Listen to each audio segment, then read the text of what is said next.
Hello, friends, and welcome to Perfect Practice. Today, you are in for a treat. I have my friend and somebody who I've gotten to know over the last few months, Estie Starr. Estie is a marketer extraordinaire, and she actually helps people uh, with marketing who don't love marketing. And I would go as far as saying people who hate marketing and practitioners as a whole, as you probably know as a practitioner yourself, are not trained to be marketers. However, we are required, in order to spread our message, to really, really make sure that people hear what we have to say so that we can transform the world together. So, Estie, welcome. Thanks for joining me today. Thank you for having me. I'm excited to be here. Yeah, me too. So I want to read your bio because you've got, some amazing experience, and we can set the stage and then we'll dive right in. So you are an award-winning business consultant, an exceptional marketing strategist, an avid speaker, and the founder of Strand Consulting, a multinational business consultancy that is focused on helping small business owners scale their businesses to make big profits. She believes that very strongly that people can build professional and profitable businesses doing what they love. And she's here to guide you so that you can bring your vision to life with a lot more ease. Estie's been doing this for over 12 years, and she pours her experience into her work.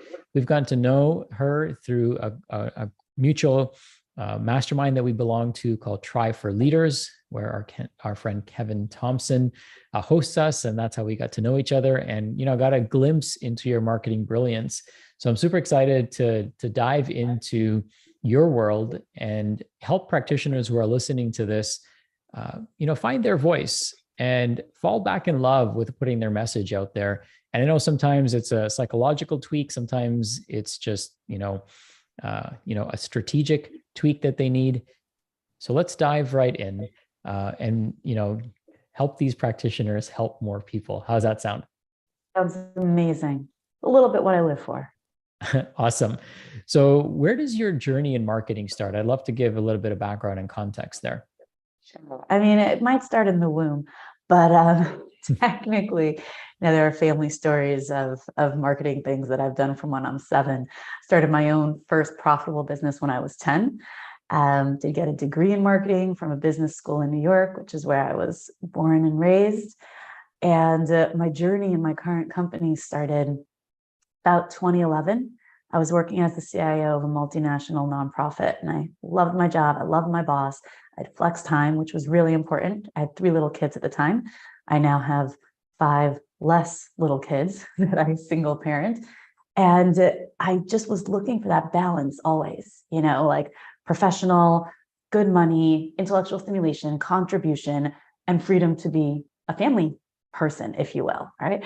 And they hired this toxic middle manager who came in like a bull in a china shop. It was like, I was running a team of 3 people. We had massive projects all over the world, over 250. We were running 8-figure budgets. And he's like, Estie, your team is now my team, and you're my new secretary. Now, I'm good at a lot of things, not a great secretary. And I was like, actually, I'm the new leaving person. Bye. But I was terrified. I had no idea where our money was going to come from.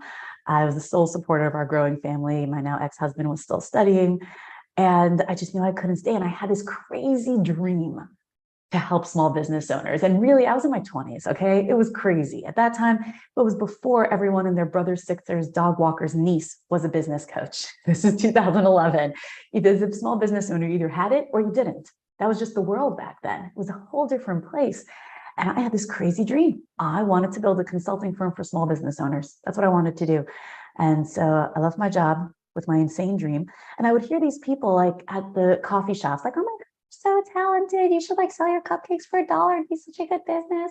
I'm like, oh, always in that voice, always in that voice. And I'm just like, oh, I can help you. I'm running businesses profitably since I'm 10 years old. I have a degree in marketing. I know how to do this. I know I can help. I have no idea how. And, I figured it out. Built the company to 6 figures in profit in under 2 years with no ad spend. My specialty is organic marketing strategy, where you don't spend money on ads. They pay you instead. And by 2019, we were staffed in 7 time zones, clients on 6 continents, featured in NASDAQ, Entrepreneur, hosting LinkedIn Influencer Summit every year since then, like a lot of cool stuff. So my marketing journey probably started when I was little, but really full force about 12 years ago when I started doing this with that dream to help everyone else live their dream. My dream was to help everyone else live theirs. I love that. So what you're saying is you have no credibility. I have so much world experience credibility. Oh, that was sarcastic. Can I tell you something that like makes me nuts? So I meet people who measure credibility in education and where that education is from. Now, I happen to go to a very nice business school in New York, and I happen to have been registered in a master's program, and I left it because it was going to cost me too much money while I couldn't earn money. I was like, I can earn more money without this. Why would I pay all this money, have to not earn money in order to earn less money afterwards? This makes no sense. And I wanted to start bringing my entrepreneurship programs into universities because I would meet people and like, why aren't we learning this in school? And I was like, I don't know. Let me try and teach it to you. And I couldn't get in because academia feeds itself. You can only teach a degree lower than the one you have. And since I never got my master's, I can't teach a bachelor's in university. And so I taught entrepreneurship in some local high schools, and we opened our own business school in 2019 online. I love it. Yeah, definitely being sarcastic when I when I got said that afterwards. I got it afterwards. You know what though? And we shouldn't go down this rabbit hole. It's not worth it. But there are a lot of prejudices out there on gender, on ethnicity, on age. And so, you know, I don't appear as the typical, really credible business consultant when you first look at me. And I've faced a lot of that over the years. Well, you definitely do things differently. And that's one of the reasons I wanted you to come on the show, because we want to show people a different way of doing things, and a way that feels organic to them, as you mentioned, and a way that feels good, that doesn't feel slimy. And I hear over and over from practitioners that I coach that they'll say, I hate marketing. In fact, I just had this conversation with my wife. I was telling her, hey, we should, write this sequence of emails. And she's like, I hate copywriting. I'm like, you don't have to write sales copy, write service copy, right? You're not trying to sell someone your product. You're trying to sell them on themselves, that you believe that they can heal and they deserve to heal. And you've written tons of emails. You respond to dozens of emails every single day. That's not sales copy, that's service copy. So just pretend you're writing your ideal friend who needs your services, pretend you're writing them email that is of service to them and of value to them. And you can kind of get out of that writer's block. Because I think a lot of times we might think that we've got to be a professional copywriter. And while it's helpful to be able to write, good sales copy, I don't think it's necessary, especially as a practitioner or a health coach or somebody who's trying to help somebody from a, with the health journey that they're trying to get on, because people can sniff right through that, right? They can see right through that when you're not speaking in your voice and when you're not speaking authentically. So I would love to know from your experience, what is a common mistake, or maybe the most common mistake mindset wise, that people make with marketing? I think the most common one is that need to be everywhere and do everything. That there are probably three most common. That's on the top three, right? That like, I have to build my website, I have to be on all the social channels, and I have to send the emails, and I have to have an email sequence, and it's like this list, as the world gets smaller and smaller and everyone shows us what they're doing, we feel like we have to do all of it. And small business owners look at big companies like, we have to do all the big companies do. And that was part of why I started my firm. Our first tagline was big business tools on small business budgets. What can you do? And it is different. I see people are like, oh my God, I hired this great marketer. He's worked for Coca-Cola and Nike. And I'm like, yeah, but you don't have the budget or brand recognition of either of those. And not to talk anyone down like that, maybe they bring great value, but the fact that they need to know how to take those tools down to a micro business level. You can't do what Nike and Coca-Cola and Target, even Under Armour does. You don't have the budget, you don't have the name recognition, you don't have, makes me nuts. You don't need to do that much. And this will be the second mistake, since you asked me for one, I'll give you two, is thinking that you need to do the things that other people are doing that are bigger and more veterans. You're like, well, they're already successful, I should do that. Yes, and you're not Yeah. there. Yeah, no, you're absolutely right. Because, sometimes these companies, they have, investor money, right? They have public funds that they're working with. They have brute force. Their LTV is probably different than how our LTV is set up. That's lifetime value for, not for you, but Absolutely. anyone else who may And not not only know that, that. sometimes they do stuff and it doesn't work. Just because someone does something does not mean it works, right? Every big company has failures.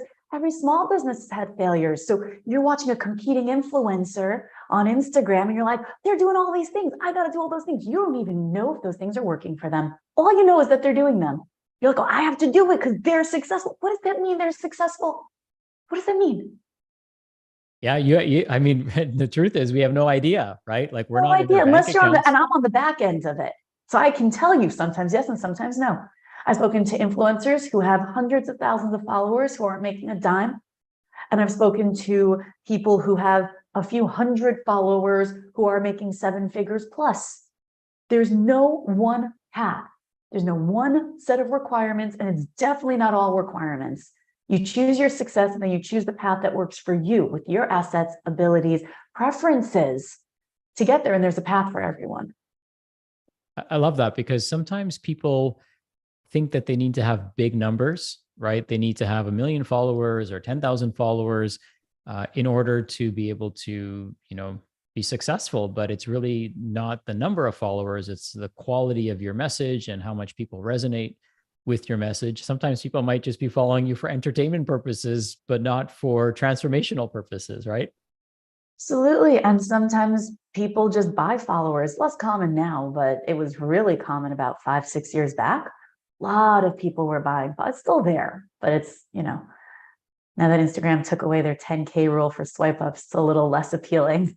You had to buy at least 10K followers so you could get your swipe ups a few years ago. Yeah, it's almost like they create a culture of that, right? Where you think that, oh, if I don't have this, it almost invalidates in some people's eyes their own business because they need to get to this certain number and they're willing to do whatever it takes sometimes to get to that. So if we're not going after numbers, what is it that we're going after in our marketing? Going after a clear path to conversions.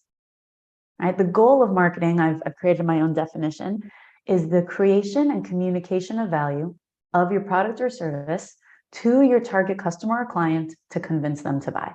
That is marketing. That's all of it. So there's 4 C's. There is create, communicate, customer or client, and convince. And if you're missing any one of these four, that's why your marketing isn't working. Right? So your marketing creates value. Your actual offer, the pricing, that's part of what creates value. Where people find you, how they find you when they do, that creates value. Your messaging is what communicates value. And then you want to be talking to the right people that want what you have to offer and the way you offer it. And then you still, and this is where I think we could spend a moment, quote unquote, convince them to buy. And I think this is where a lot of people get stuck. One of the things we teach all of our students and our clients is how to sell without being salesy. Because Yeah. that stereotypical used car salesman, there's a couple of them left out there. It's like, oh my God, no, this car's not a lemon. It's amazing. No, it's just a yellow color for fun. No one peed on it. Oh my God, look, those leather seats, that's cracked. Yeah, leather, but it's really like leather and it's going to be amazing. And like, odometer, yeah, knock off one of those ears. It was not really there to begin with. This car purrs like a kitten, maybe lying, but don't worry. It's so gone. It's so gone.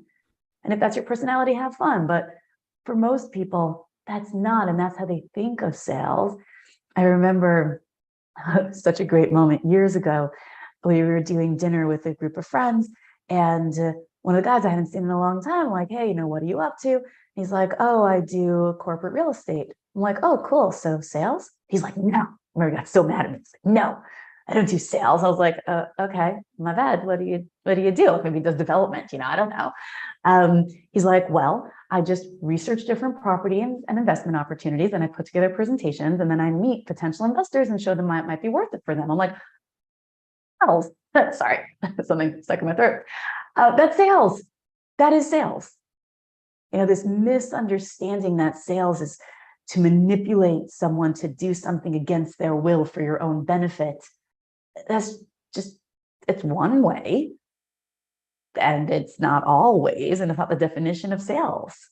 To sell is just to explain, in my world, how to sell without being salesy is to just explain to someone why they might want to get something and how it could help them. That's really it. I'll tell you another great story if you let. Go for it. Since I'm on a roll.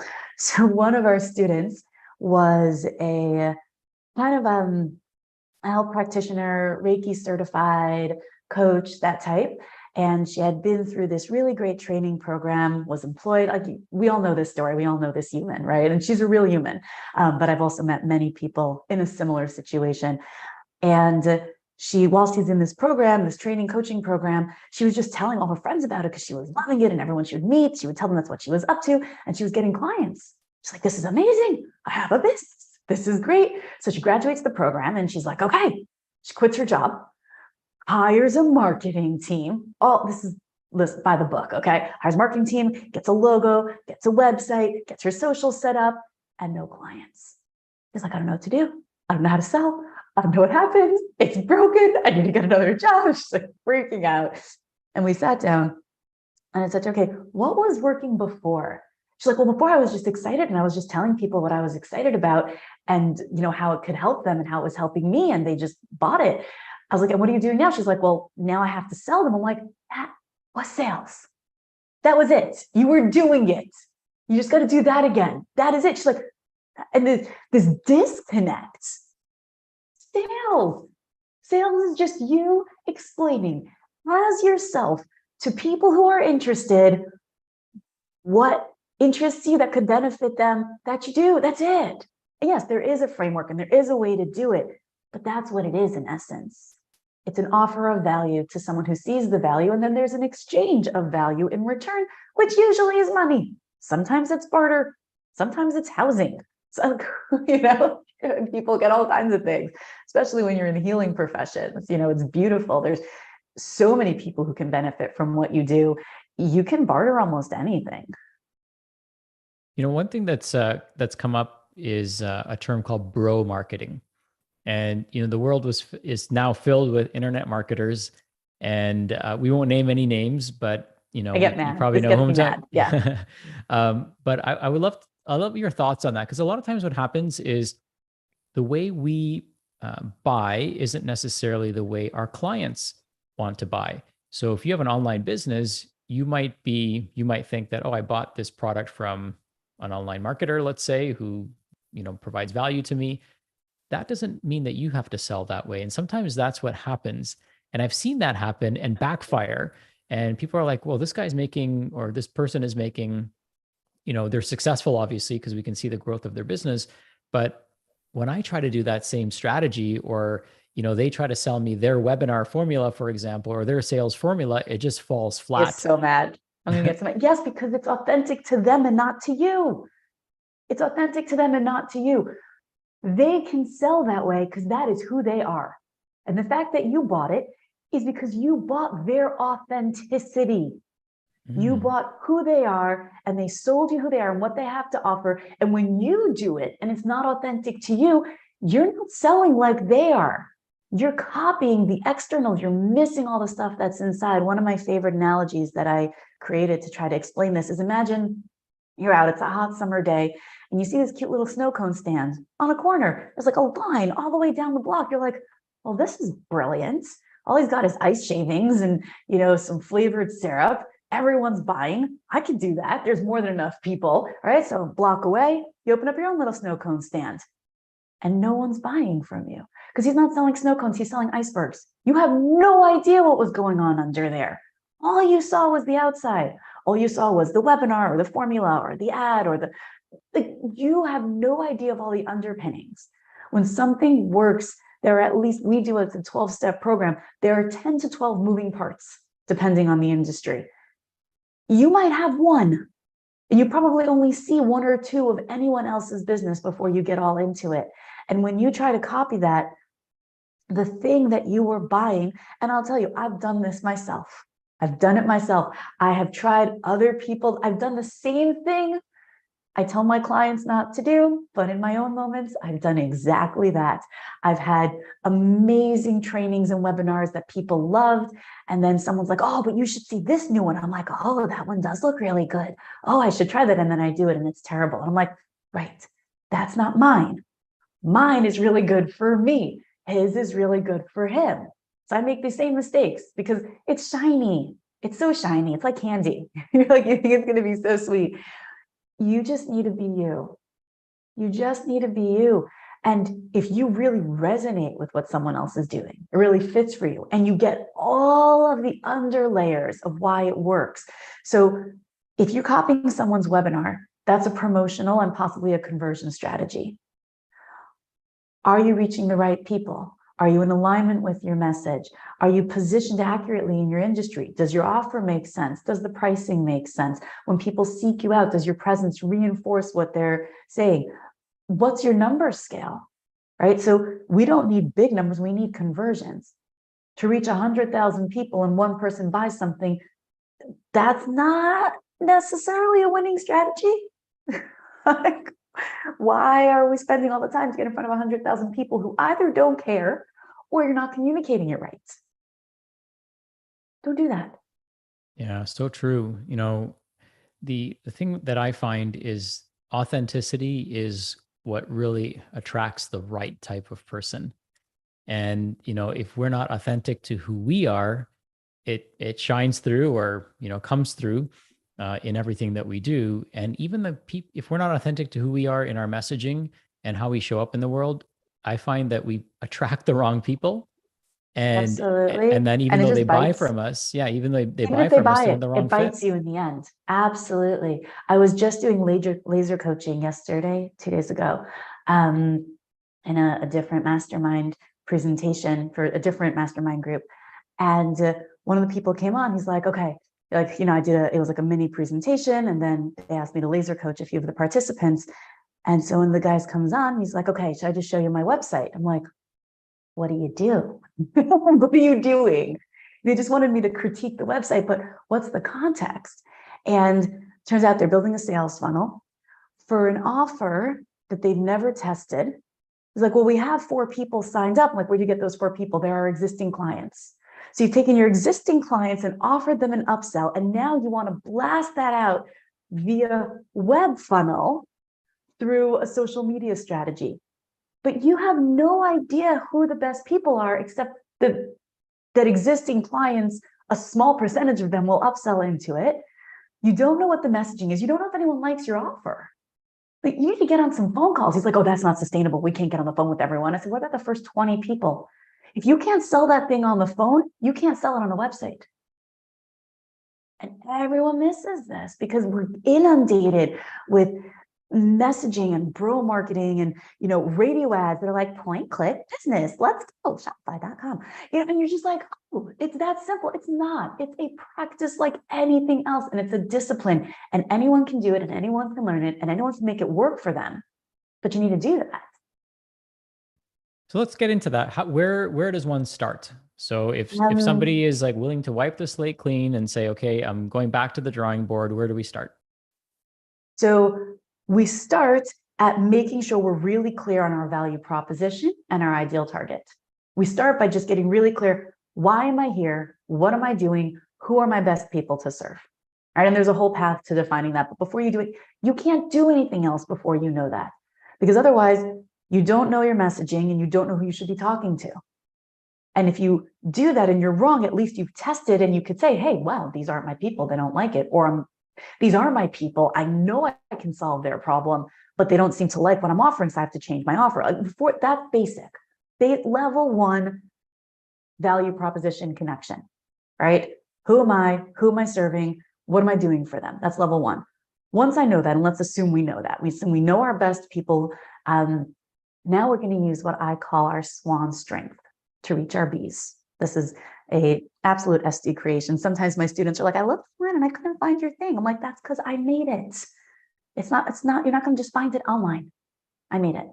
And swan strength is SWON, speaking, writing, one-on-one, and networking. Every business owner, freelancer, entrepreneur, human I've met has at least one of these skills really strong, sometimes more than one. There's usually always one standout. So speaking is that big tent personality. Yeah, I love speaking. I launched my business in the beginning through speaking until I've grown it every time we've had to reboot it for various reasons. And it's how I grow it even when it's successful. I love speaking. I love big crowds, put a few thousand people in a room, put a few dozen people in a room. I don't care. I love it. Put me on a stage. I'm so happy.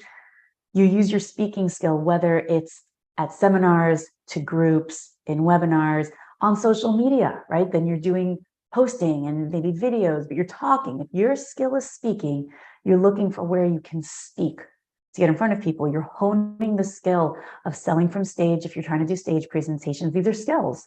I've studied these things for over a decade. These are real things. You might have some of it naturally. You might want to hone it a little bit more. But if you're a speaker, speak. If you're a writer, write. Now, if you're not a writer, you don't have to. Estie, did you just say I don't have to write? I did. I said, if you're not a writer, don't write very much. And if you are, yes, write very much. You can write on social channels. You can write a blog, but not on your own website. It is not 1998. No one is going to find your blog on your website by accident. No one's going to be searching for, how to heal my headache and just to trip over your blog post and hire you. Like, that is not the world we live in right now. 1995, maybe, because you were one of 6 blog posts on the whole interwebs. It's just not the world now. You write for a guest blog post. You write for a periodical that your audience is ready reading. You're always looking to leverage existing audiences when you're launching, because that's how you build your audience. So where do you provide value? Now, the hardest personalities to do this are usually people like, but I'm not a speaker and I'm not a writer and I'm not a networker either, right? Because networkers, they just go on meetup.com, they go to the nearest networking, they sign up for BNI, they're all over LinkedIn. They love networking and they're out there and they're talking. So speakers sometimes get stuck because they're like, I don't know where to speak for, how to speak, or should I do webinars? Look for opportunities to present to other existing audiences. Writers also sometimes like, I should write a blog. You can, but you would be better writing a guest blog because someone else has an audience that you can contribute to. And networkers get out there. The one-on-ones I find struggle the most because they're like, but I don't really like speaking and I don't really love writing and I don't really like networking. What do I do? And I always call those the one-on-one personalities. They're super skilled in these intimate, deep connections, these one-on-one connections, they're intimate relationships. And what they need to do is leverage those connections and leverage that skill. You want to sit down first with your immediate network. Who is in your world that has access to your audience or has access to someone who has access to your audience? Maybe it's second degree removed. Don't worry. These are the people who love you. These are intimate connections. And again, one-on-one personalities have these. They have them because that's how they dedicate their time. Maybe you have 3, 6, a dozen, however many. Reach out, say, hey, I'd love to update you on what I'm up to these days and just have a chat. They're going to say, of course. And if not, you're regularly talking to them, that's fine too. And then tell them, this is what I'm up to. And I'm looking to get in front of these specific people, right? As a friend of ours says, Jules, she calls them the blue elephant, right? So specific. I love how she says that. Like, if I say blue elephant, you can see that. You can see in your head what a blue elephant is. When you describe your target audience, the people you're trying to reach, it's got to be that clear. The person you're talking to is going to be like, oh my God, I know how to get in front of them. I know people who know those people. I know those people. They're always hanging out over here. They're doing that thing. And then that's going to get you in front of them. And then you can leverage your secondary skill, whether it's writing or speaking, or again, just one-on-one conversations. And I have seen every single time without fail, and we've put hundreds and hundreds of students through this program and our clients as well, worked with over a few thousand business owners, over the last number of years. Every time we do this, the one-on-one personality is like, I don't have anybody. I don't have anybody. I don't have anybody. Oh, well, two examples, two of my favorite ones. One example was a woman who's like, I don't have anybody. And then she's like, oh, one of my good friends is an Instagram influencer and she has like a few 100,000 followers. And she's always saying to me, if I want her to promote me, and I'm always telling her no, because I have to build my own channel. Is that what you mean, Estie? That's exactly what I mean. That would be very, very exactly what I mean. Another amazing example was someone who had an educational offering, also one-on-one personality, amazing offering. It was like a combination product with service layer. It was a very cool thing. And he was trying to get it into the school systems and also sell it through Amazon. It was like a whole thing. And he's like, also like, yeah, it's a cute idea, but I don't think I have anybody. And then suddenly he's like, oh, wait, my mom worked for the Board of Education in XYZ city. And she was always telling me that like she could get me connected there and I could go that route. Is that what you mean? That is what I mean. All right. So when we think about somebody who is, let's say, a practitioner, because that's where our audience is right now. So speaking, I believe that's one of the most impactful ways, but it's not may not be for somebody else if they don't like to speak, right? You Writing. use your strength. You want to speak, speak. You don't. You like to write, but write. You are trying to reach your B's. B is an acronym, the same way SWAN is an acronym. So we're using our SWAN strength to reach our B's. It's the body, eyes, and ears of your audience. Where are they physically? Are they at events, conferences, outdoor gatherings? Where are they? Where are their eyes? What are they looking at? What social channels? I can't make these stories up, right? I really can't. I once got a call from a guy that did continuing education for geriatrics. And he said to me, I know my business to be more successful. I was just really active on Facebook. I'm like, it's possible. So what do you do? He says, continuing education for geriatrics. I said, okay, so are you targeting, the children, the assisted living facilities? Like, who are you trying to aim at? He's like, no, we aim actually at geriatrics that are still living on their own, that are self-managed. I was like, and part of our offering is community for them. A lot of them live alone. I'm like, so let me get this straight. You're targeting septuagenarians, right? Like the 70, 80 plus mark of people who are independently living, which is not that many, unfortunately, that are not in, group homes and things like that. And you want to reach them on Facebook? I'm like, are they on Facebook? He's like, I don't know. I'm not. That answer. Not. I didn't even take him as a client. I was like, okay, you're going to print cards. You're going to put them all the local eateries and local community centers and gatherings, and then you're going to have your people. And then you can do a mailing to where they live. Like, this is very simple. You're not going to do Facebook ads. This would be a very big waste of money. And as a health practitioner, you want to get in front of your bees where they are. Body, eyes, and ears. Ears are referral partners. Okay, especially as a health practitioner, your ideal target is working with other health practitioners. I keep always one foot in like the business world and one in the conscious community. And I really like to hang out in both. There are so many channels and gatherings and groups and healing practices. Once you're in that space, that's where they are. Someone who likes a sound bath, likes an energy healing, likes the Reiki and like the 16 other disciplines that are like branching off around it. And they want to do their, what is it? Ancestral, I forgot what it's called now. But that thing and then that, like, your best referral partners are people who are in your world. You have a unique gift you're bringing. What is your unique gift that they might refer you? Get into their ears. What problems are they facing? I once had someone who specialized with holistic treatment for PCOS for women. And I said to her, okay, where else are these women going? And she thought about it. She said, women who deal with this have a hormonal imbalance. And a lot of them have, unwanted hair, facial hair in places they want to get rid of. And so they're actually dealing with the salons on that. So I've gotten a few referrals from local salons and beauty practitioners. Those are your queen bees.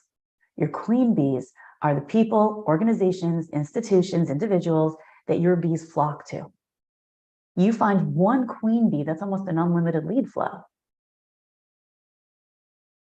I see that. Yeah, definitely. Like, I encourage my clients, don't just hide behind social media or online strategies. Get out there in the world, right? And it's not even just about, finding that yoga studio, but go do yoga there, right? Be in the presence of all of those people who could likely benefit and are much more likely to be open to your services than, just random people online.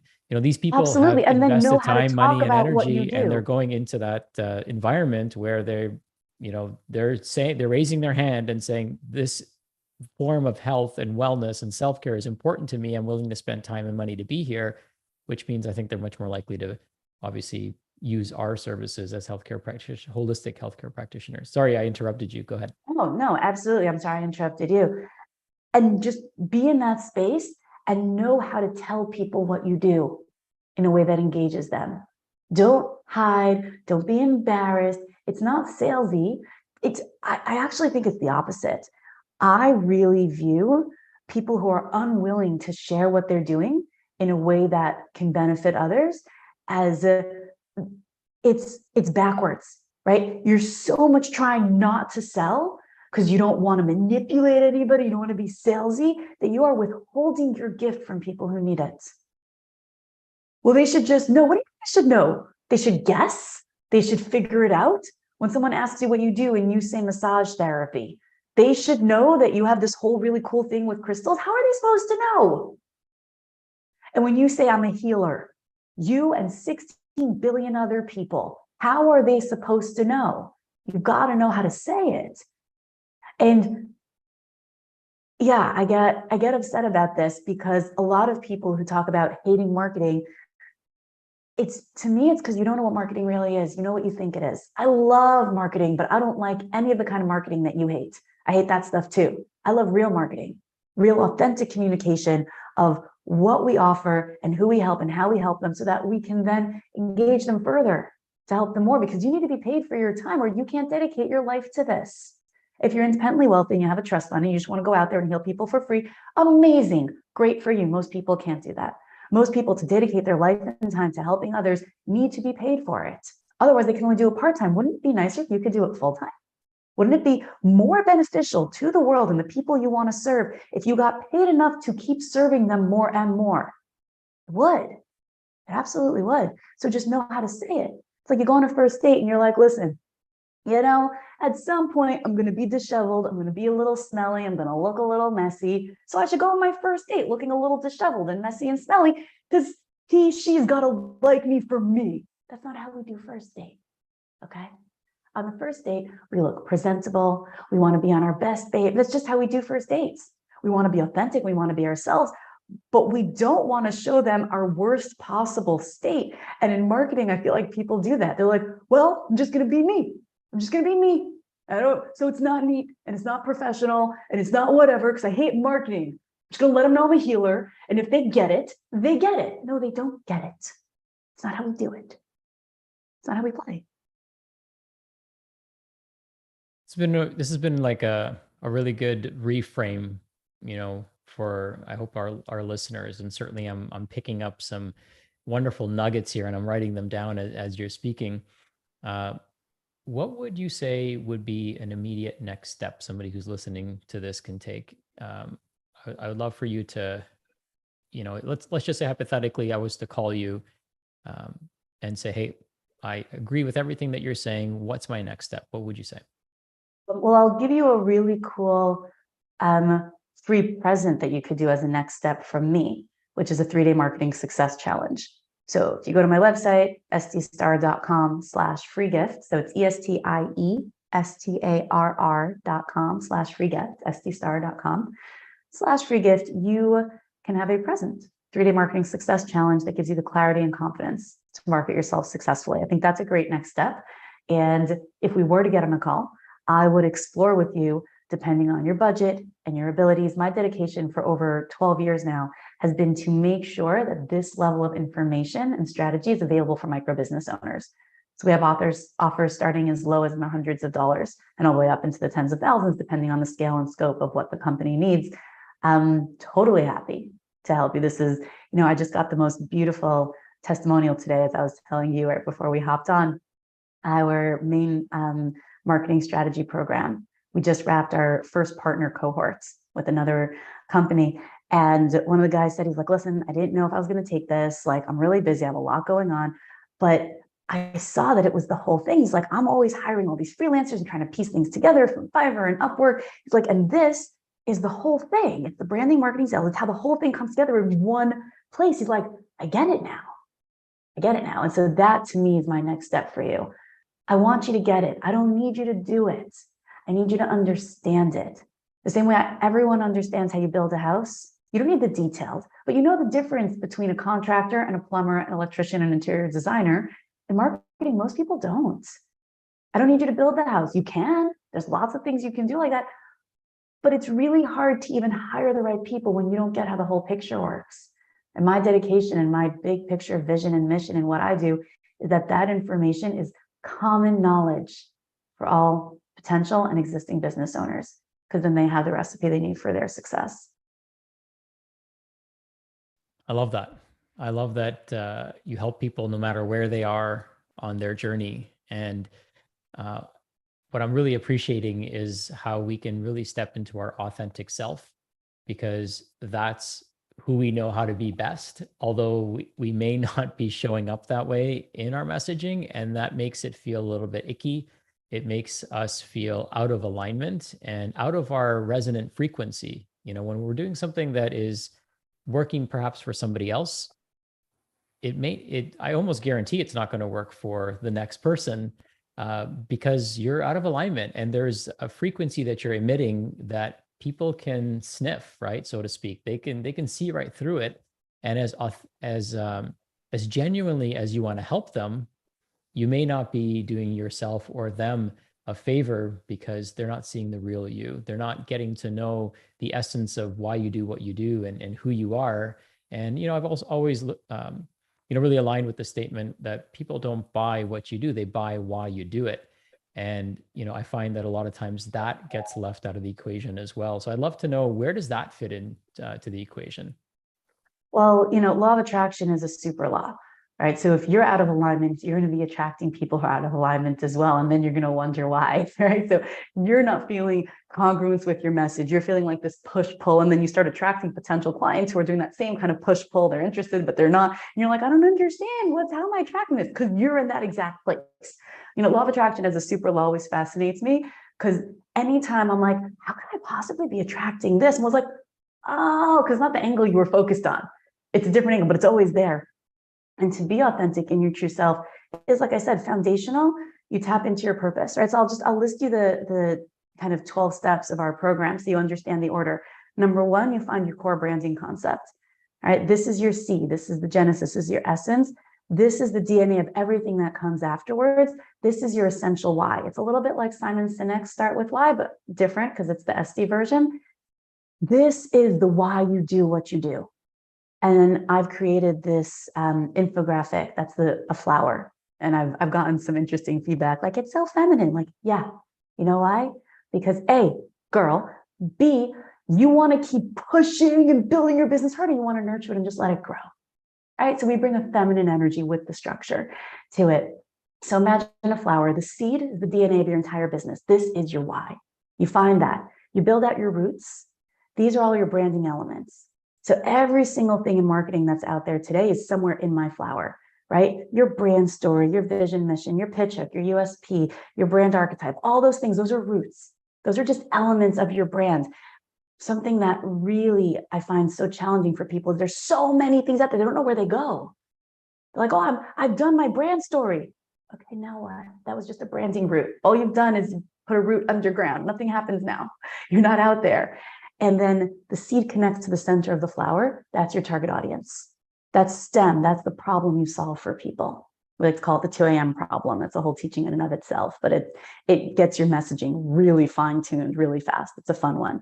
And so when you find your essence, you find that 2 a.m. problem you solve for people, and you connect to those people you solve the biggest problems for, now you've got a solid organic foundation. You don't want something organic, you want to throw a lot of money on it, tape it together with really expensive masking tape, cool. You want something that grows by itself more and more, again and again, year after year, make sure that connection's there. Now we've got 6 petals. We've got our positioning. You've got to look at the competitive marketplace. You've got to see, why are you different? You got to figure out, are you low, mid, high end? And why should someone buy from you over somebody else? Who are your best partners? Who are your main direct competitors? Who are your indirect competitors? How do you position yourself so that when someone's like, well, why would I get something from you over XYZ? Again, you're not convincing them. You are genuine in your explanation. Well, here's why you would, and let them decide. You're not being pushy. You're giving them, you're gifting them. with information that you've researched on why someone will go with you or not, and they can decide. Then you have your actual product. They're all P's because they're petals. I know, it's cute. So you have your product, which is your actual offer. As a service practitioner, your product could be hours, could be a package of hours or package of sessions. It could be a online program. Sorry, just it comes out in that voice. But it could be some kind of information product. I have a whole teaching on the right time and way to build information products that actually sell and benefit. So that's a whole other can that I don't want to, I'll just put on the shelf for the moment. You have your product, you have your price. Now, each of these elements is connected to the center of the flower, right? Keep the visual. Your positioning is how your target, your ideal target sees you. The offer you're making is what your ideal target wants from you. I can't tell you how many clients we've reworked their offer because people wanted something slightly different. Your price is in line with your people and the offer and your positioning. Each petal leans on the previous. It's a step program in order. Then you have your presence. You can't set up your presence offline or online. Any offline collateral, your online assets from websites to social channels to listservs, any of that, before you know who you are, who your people are, the problem you solve, your position and your offer. You don't set things up before that because they don't make sense. And you set it up, then your fifth petal is your promotion. Now you're ready to get out there.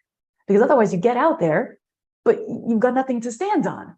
And people skip that step also. These are all the mistakes. You know, one of my best featured articles on Entrepreneur was called Top 6 Marketing Money Wasters.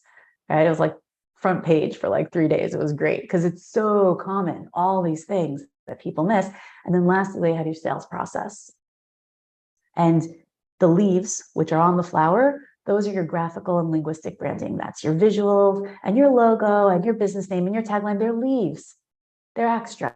Yeah, you want to have them. But you know what? If the rest of your flower is amazing, you're going to sell really, really well even without them. And if your leaves are amazing, but the rest of your flower isn't, it's not going to work. Right? They're not vestigial, but like a little bit. Right? We use them, but they're meant to enhance.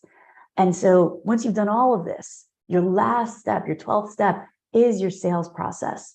Once you know who you are and who your people are and the problem you solve for them, you know how to communicate, you know why someone would buy from you over somebody else or not, right? Just realistically, not to convince, but just to explain, you know what your offer is at a price point that your people want to pay for that offer in line with your positioning. You have a presence set up. You've gone out there to get people's attention because they're not going to just find you. So you've used your swan strength to reach your bees or some queen bees who've handed you other bees. Now you need a sales process. The sales process itself has like 10 parts inside it. And you're like, it's overwhelming. It's overwhelming like any new discipline is overwhelming. But once you learn it, it's just automatic. You just do it. You put people through a sales process that takes them from attention to sell, and from sell to resell and upsell, and to strategic recommendations and referrals, because your existing happy clients are not only your best continued clients, they're your best referral partners. And so that's how you build a self-sustaining sales cycle. And that is the essence of organic marketing strategy. Clearly, you've done this many times, couple times, right? Just a couple, just a handful. So I want to invite everyone to make sure they get the free gift. I've actually posted it in the link below, and we'll share it in the show notes if you're listening to the podcast. You can sense Estie's passion. I was so afraid I was gonna call you Etsy because my son has an Etsy store.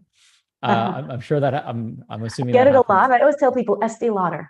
Estee Lauder. There you was go. also an Estie, just a French accent. So Estee Lauder, it's easy. So yeah, so I posted the offer. It's a free gift. Our gift to help all of you reach more people in a more impactful way, so that the world gets healthier and happier and more whole because of it. And marketing doesn't have to be difficult. It doesn't have to be hard. It doesn't have to be something that's frustrating for you.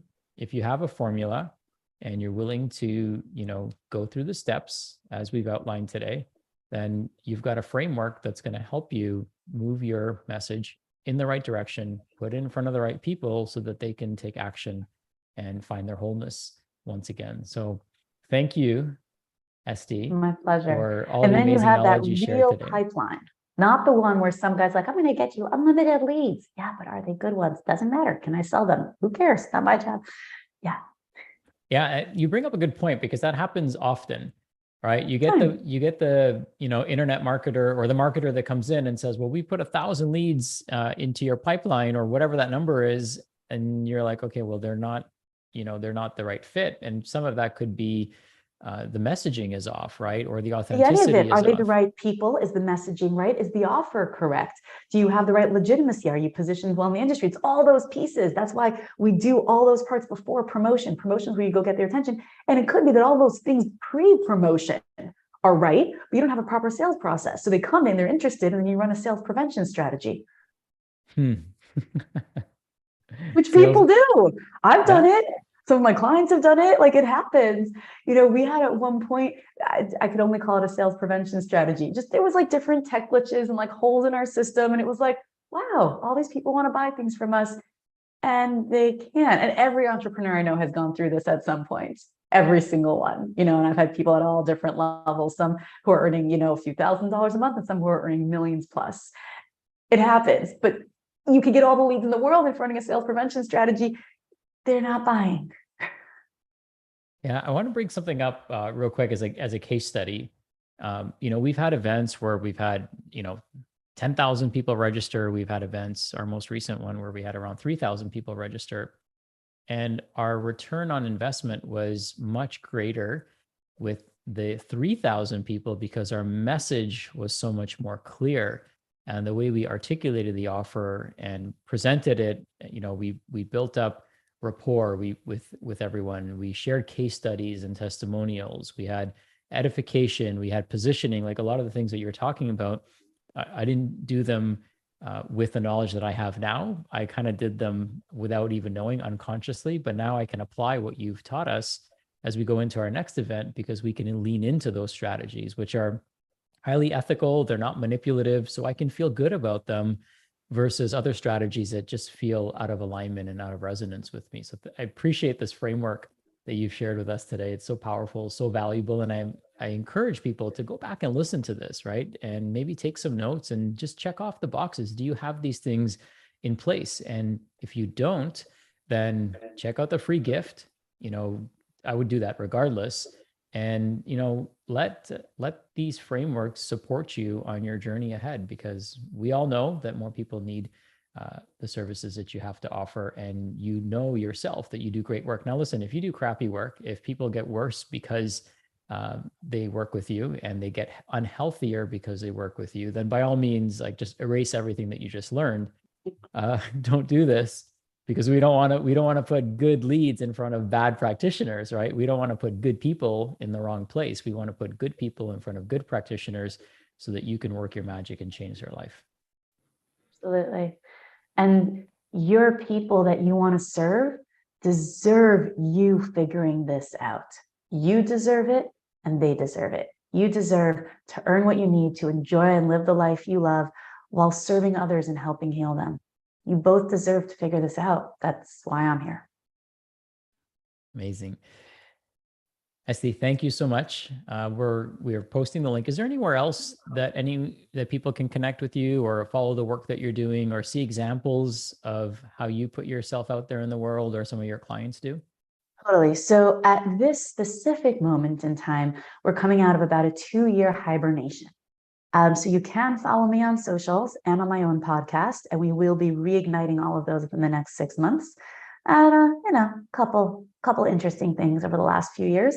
And so we went into hiding. Hibernation is really the best example. And I'm like that, groundhog, like just coming out, I'm like, this break, what's happening? We're going to go again? Okay. So Estie Starr on LinkedIn, Instagram, Business Breakthrough Podcast with Estie Starr on iTunes, Spotify, everywhere you get your podcasts. And I'm really hard to lose. That's the truth. But you can definitely follow me, and just keep in mind that when you go there and you're like, but you haven't been here in like 2 years, that is correct. But hang tight, I'm coming back. Well, I feel like this message is timeless. So Oh, yeah. whether you're tuning into this message from 2 years ago, I feel like this message isn't something that a year from now you're going to be like, oh my God, why did I listen to that? It doesn't make sense. It's going to make it's a truth is, you timeless can even formula. look at the content from 2 years ago. It's still absolutely timely. Sorry, I totally interrupted you. I guess it's my own feeling of like, I feel bad sending you somewhere that's not active, but at the same time, there's a lot of good stuff there. You could keep yourself busy for months listening to the few hundred podcast episodes that are already there. I've been running that show for over 4 years before we put it on pause, and the hundreds of posts and videos on the socials. So I take it back. I don't feel bad. Go hang out. The fact that there's nothing super recent, you're going to have even more fun seeing something I posted 2 years ago where you're like, I needed that today. Yes, you did.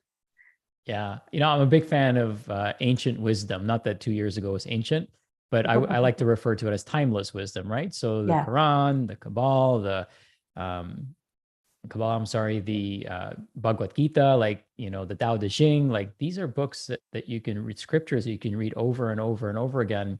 And regardless of where you are in the, time horizon, they're going to be relevant to you. And so appreciate you sharing today and, directing us there. We'll make sure that we have some show notes that direct people to your podcast as well.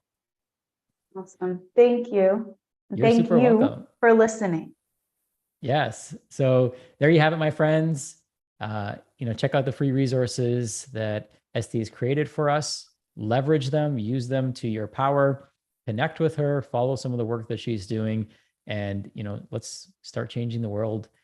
We know that the world needs us more than ever as each day goes by, more and more than ever.